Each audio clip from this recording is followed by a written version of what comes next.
Okay, Bible and Daily Lifers, we are here going through the whole Bible in a year. The Bible, the whole Bible, nothing but the Bible. We're in the book of Leviticus.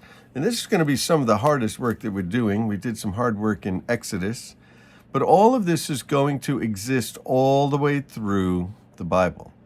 So here's how it starts, Leviticus. And again, this is part of the law, the 5 books of Moses, the Pentateuch, which is said to be written or compiled by Moses. This is happening on Mount Sinai when the rest of all of these rules and laws are being given. Here's what it says, Leviticus chapter 1, verse 1. The Lord called to Moses and spoke to him from the tent of meeting. And he said, speak to the Israelites and say to them, when anyone among you brings an offering to the Lord, bring as your offering an animal from either the herd or the flock. So you need to bring animals. If the offering is a burnt offering from the herd, you are to offer a male without defect. You must present it at the entrance of the tent of the meeting so that it will be acceptable to the Lord. You're to lay your hand on the head of the burnt offering, and it will be accepted on your behalf to make atonement for you.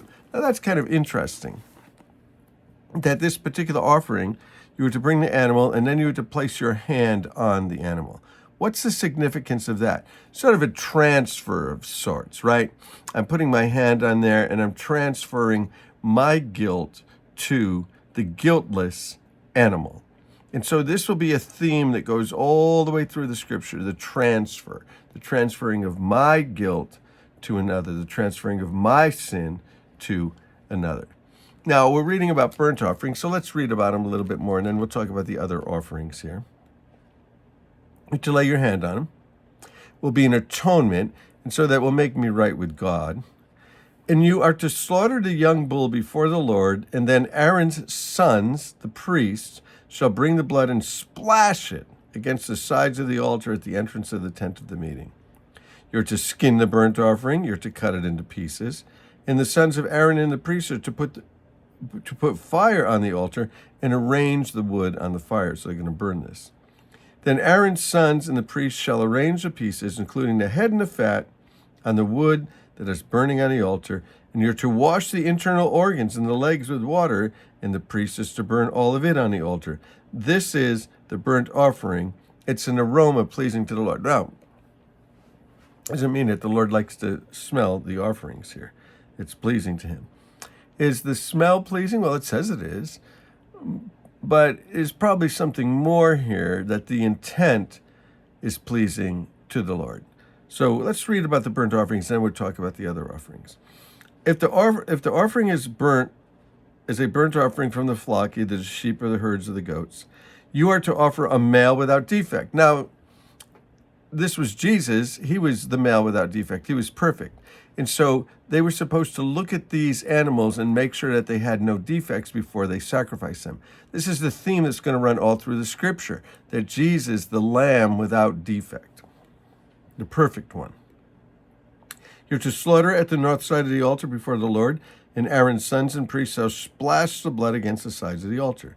Again, you're to cut it into pieces. The priest will arrange them, including the head and the fat, on the wood that is burning on the altar. You're to wash the internal organs and the legs, and the priest will bring it to that. So it is an offering to the Lord as a burnt offering, and it tells you if the offering is a burnt offering of birds, then you're to bring a dove or a pigeon. You would bring those, the poor person's offering. It's interesting when Jesus is dedicated at the temple and they bring an offering, they bring the poor person's offering. Jesus was born into a poor family. Fitting that he would do so. The priest shall bring it to the altar, wring its head off, and burn it on the altar, and the blood shall be drained out on the side of the altar. He's to remove the crop and the feathers and throw down on the east side of the altar where the ashes are. And he shall tear it open by the wings, dividing it completely, and then the priest will burn it on the wood. That's a burnt offering to the altar. It's a burnt offering, a food offering, an aroma pleasing to the Lord. Now, strange and unusual. But when we see it, it's not going to be so strange. So the burnt offering there's 5 offerings in Leviticus. And this particular offering is to express thanks to God. I'm telling God thank you. But it's also an atonement sacrifice, where it's atoning for my sins, but maybe not the sins that I'm so aware of, but maybe some unintentional sins. You think that I sin unintentionally? I do all day long. Probably we do too. And so Israel would sacrifice bulls and birds, depending on finances, really, but they were all to be without blemish. And their meat and their bones were burnt completely, and the hide was given to the Levites. So what's the significance of it being burnt completely? Well, it's a voluntary offering. It's a voluntary offering to the Lord. It talks about this in Romans chapter 12. It says, present your bodies as a living sacrifice unto the Lord. So we put our bodies on the altar. We put our whole self onto the altar. And we sacrifice ourselves to God. We give ourselves to God. So this also is a picture of Jesus Christ, right? Who he gave his whole life. He gave everything he was in order to rescue us. So it becomes both a picture of Jesus and it becomes a picture of the Christian life and experience, where I'm offering up my life. But it's really all pointing to Jesus, so don't get too confused about that. So that's chapter 1 of Leviticus.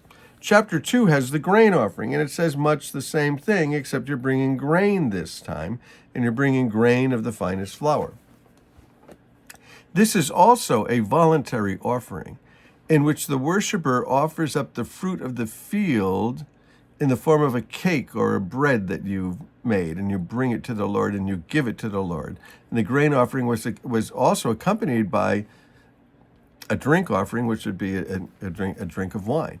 And so this grain and drink express gratitude, thanksgiving, recognizing the Lord's favor. So we have those, and then you get to the next one. You get to chapter 3, and there's a fellowship offering. It says, if your offering is a fellowship offering and you offer an animal from the herd, whether male or female, you have to present it before the Lord an animal without defect. So same thing. And you're to lay your hand on the head. Again, the transference, taking what I am and putting it onto the animal is being transferred to the animal at the entrance of the tent. And Aaron's sons shall splash the blood on the altar. So it sounds familiar, right? Sounds like the other ones. But again, this is one that you do freely. There's no requirement that you don't have to do this, but you are doing it and you want to do it. And it's involving the animals that come from the flock and good ones, because you're taking the best ones. Well, Jesus is the best. God sent his son. He sent his only son. And it emphasizes fellowship, and there's a shared meal together. Some years ago, I went to Shiloh, where the tent of the meeting was. And sometimes you can go there if you go to Israel, sometimes not. It depends on the security at the time. And when you go there, there's pottery just all over the place. It's almost like a floor of pottery. And the people would go there and they would offer these fellowship offerings to the Lord. They would eat with the Lord together, and then they would take the pottery and they would smash it. Why would they smash it? Because they would never use that pottery, those plates, for anything again. It was an offering given to the Lord, a peace offering, a fellowship offering, and like the previous two offerings, the priests received pieces of the animal here for themselves. So there you have that. You have the fellowship offering. So that's number 3 offering. You have burnt offerings, you have the grain offerings, you have the fellowship offerings. Then number 4, you have a sin offering. Now this is a little bit different, in that the sin offering is required. It's required. Why is the sin offering required? Because you sin, that's why. And it atones for the sin, and it cleanses those of us who have sinned. And there are different elements in this. And again, these sacrifices, these offerings were often given depending on the finances that you had. So you could give a pigeon or you could give a lamb. And you would give it according to your ability. But nevertheless, the guilt offering or the sin offering was a required offering. You needed to do that. And so it's much the same way, right?